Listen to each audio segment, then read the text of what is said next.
Welcome to the Horrors Podcast. Now, this week for the Retro Rewind, we're actually going to be discussing a foreign horror Italian movie. Yeah, no, you should watch it. Want to know why? Because it's good. Because some of the horror movies that are really, really good, that are superbo, that are very, very good, are not American. And if you haven't seen any of these movies, you're totally missing out. And so this week, the movie is The Devil's Backbone. And let's go ahead, let's take a look at the trailer. And I want you to look at a few things when you're watching the trailer. This movie is from 2001. It is by the director of Pan's Labyrinth. Another movie you have not seen is excellent. And The Devil's Backbone, very, very, very good story. Sad, so be prepared. There is some sad parts to this. Do you have to read? Yes. It's okay. It doesn't take away from the movie. I think that you'll be thoroughly surprised. But let's take a look at the actual trailer of this movie so you can kind of get an idea of what I'm talking about here. So I think, like I said, very, very surprised. And here we go.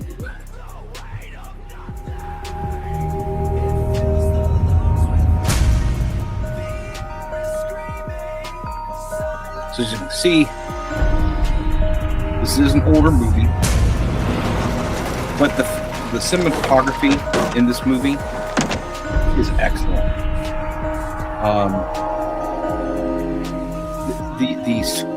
Just watch the cinematography throughout the movie. Pay attention to the way that it draws in the horror and how it's done. Because even to this day, this movie stands on because it's that good. And yes, this is a horror movie in the classification of horror movie. Now, last week's episode, you wouldn't classify that unless you see it and you see what happens in the Beguiled. I digress.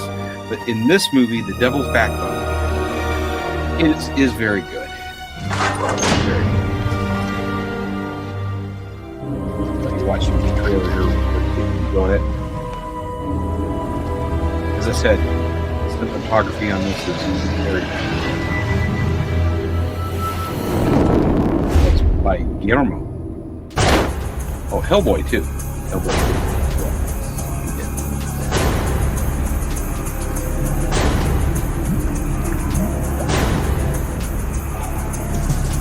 Story and everything though.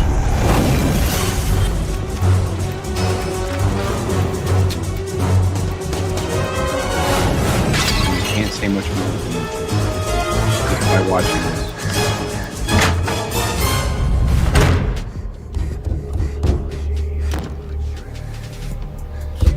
The trailer's not.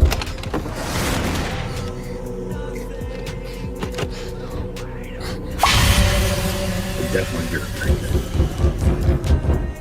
So that is The Devil's Backbone. So I think that anyone, if you've never really sat down and watched a actual horror movie of like Italian, Japanese, that any type of Asian horror movie, there's some pretty good ones there. Something to think about here is that some of the movies, like Grudge and multiple other horror movies, got their start in Japan. Actually, the Japan version of some of these movies are way better, and you can enjoy them. The Americanized versions are fine, but they really miss out on the horror aspect of things. So it's definitely something that I think that we'll be investigating a lot of foreign horror movies. So this one by Guillermo del Toro's 2001.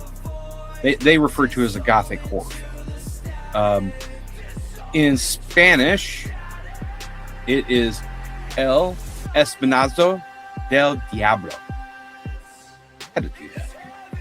So the setting and everything on this is set in 1939 during what they refer to as the waning. It's desperate days of the Spanish Civil War. The film takes place at an isolated, sun-scorched orphanage for boys.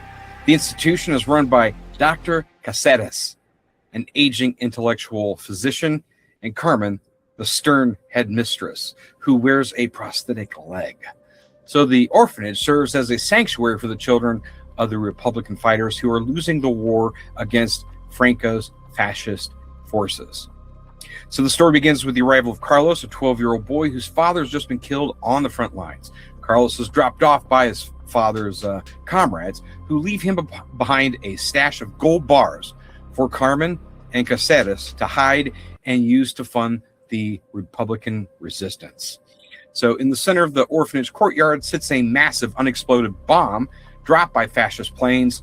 It is a striking and constant reminder of the war and the fragility of what the boys are living through at that point. So as you go through, you'll have the haunting of Santi. And then there's also a human monster.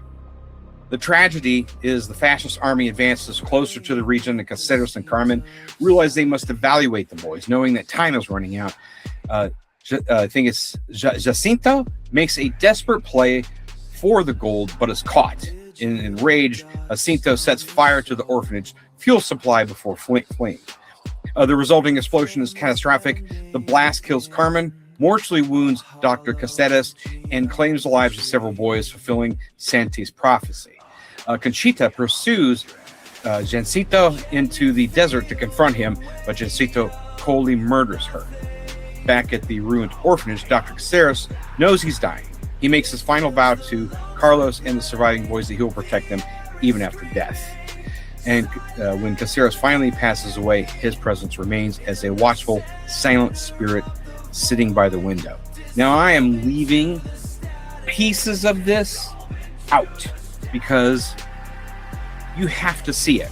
I can tell you a little bit about it and some of the things that go on with some of the plot and stuff like that, but it's definitely something that you know, there's a lot of reviewers that like to review the whole movie and tell you about the whole thing. I tend to not want to do that. I want to draw you in. I want you to watch this movie because it's very, very good. Look it up. IMDb ratings are excellent for it. So again, watch The Devil's Backbone and enjoy. Now, down below, comment. Let us know what your thoughts were of the movie, and what really touched you, what grabbed you about the movie, and those types of things. So again, The Devil's Backbone, and this is the Retro Rewind for this week.